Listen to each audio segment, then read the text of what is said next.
So at our very core, our essence, who we really are, is consciousness, unlimited universal consciousness. When we have a perception, a thought, this universal consciousness contracts and becomes what we call the mind, chitta. So in this course, the word for the mind we will use is chitta, which is the contracted form of universal consciousness, taking the form of an object that's perceived. Now this can be an external object or it can be an internal object. And this chitta is described in three ways, as the buddhi, as the ahamkara, and as the manas. So the buddhi is that aspect of our being that's the intellect. It's the part of us that's able to discriminate, to choose between right and wrong. In the Vedantic tradition, they say that viveka is the practice of discriminating between sat and asat, between the truth and the untruth or the illusion. So it's this buddhi, the intellect, that can discriminate and make choices. And it's also the buddhi that can choose to listen to the voice of the inner self, the highest consciousness, or to be distracted by the voice of the ego, which usually speaks first and loudest. So this is the buddhi, the intellect. The second part of what we call the mind is the ahamkara. And this is the part of us that attributes everything to me. It's often translated as the ego. It's the belief, deeply rooted, that I'm separate from everyone and from everything, and that I need to take care of me. I need to look out for number one. The third part is called the manas, third part of the mind. And this is the part of the mind that creates images. It's that aspect which perceives outside, sees objects, hears particular sounds, and also that part of us that generates the matrika, the self-talk that's always speaking. So we have these three different ways of describing the mind, and these are associated with the what we call the gunas, the three fundamental building blocks of the universe, the three qualities that are like three strands that make one particular fiber. These are the three aspects of sattva, raja, and tamoguna. So sattva guna, and these relate to how we meditate. So when we're sitting, and that's how I want to talk about how these gunas affect our meditation.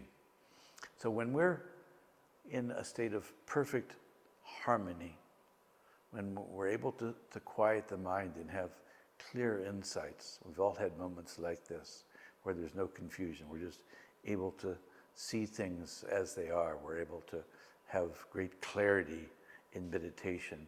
We know that the sattva guna is in effect in that moment. The active part of the mind is called the rajoguna, rajas, and sometimes when we sit in meditation, we have a very busy mind.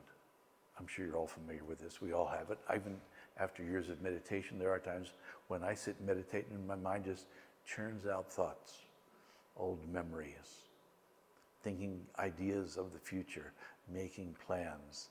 There's an inner voice that, even though I'm wanting to be quiet, just keeps speaking and chattering.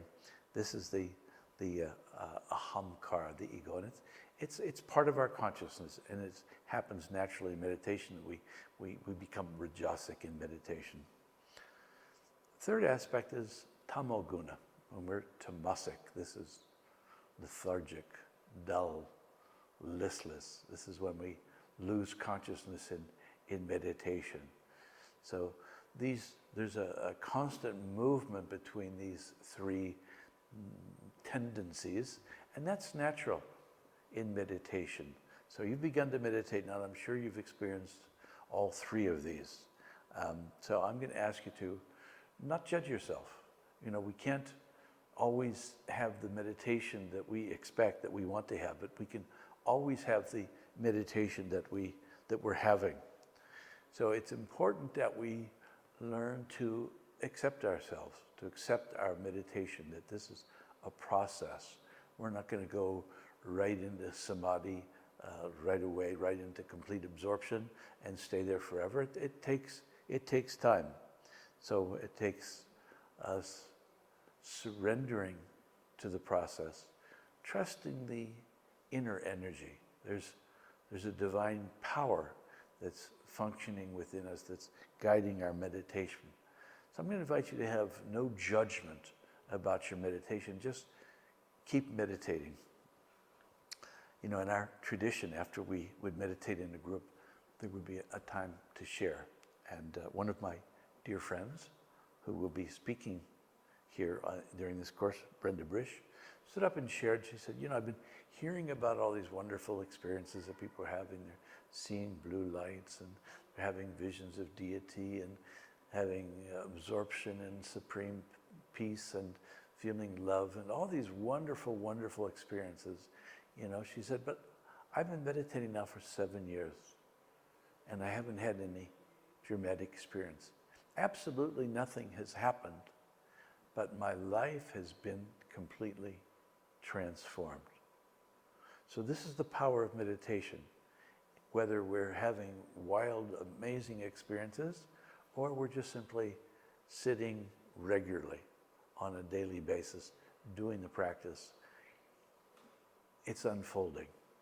We're growing, whether we're conscious of it or not. Some of us go very naturally into samadhi, into a state of absorption with the inner self. This can happen through practice or through grace, but we go into a place of complete stillness. And in that space of stillness, the unconscious within us and the subconscious within us begin to reveal themselves. So if there are undigested experiences, old traumas, old karmic patterns that need to be looked at and felt, oftentimes those will show up in the course of meditation. So normally our mind is so busy that the subconscious and the subconscious part of our mind just is underground. It doesn't reveal itself.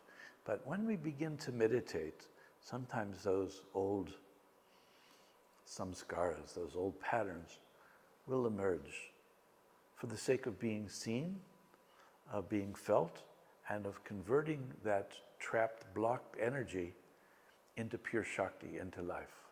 So if in your meditation you're having negative experiences, I would encourage you to adopt this perspective, that this is actually a blessing, that these negative emotions, negative memories, old traumas are being brought to the surface so they can be washed away. You know, I used to have a swimming pool, and I had a pool man that came every week. And sometimes I would say, you know, the pool's really clean. It doesn't need to be cleaned this week. And he said, no. And he would take his brush and he would sweep the bottom of the pool. And the dirt that had accumulated would rise to the top, and he would scoop it away. This is the process that happens in meditation.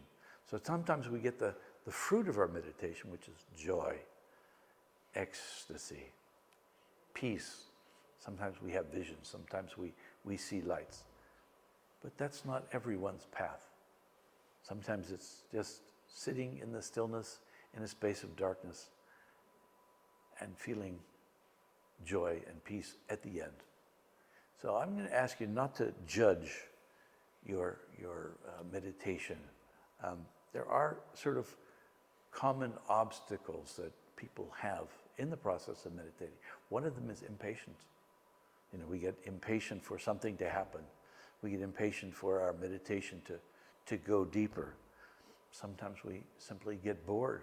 We're sitting in meditation, repeating the mantra, watching our breath, and nothing's happening, so we get bored. Sometimes we get distracted by physical pain. Sitting in meditation, the knee might begin to hurt, the neck, the lower back, and this is a distraction.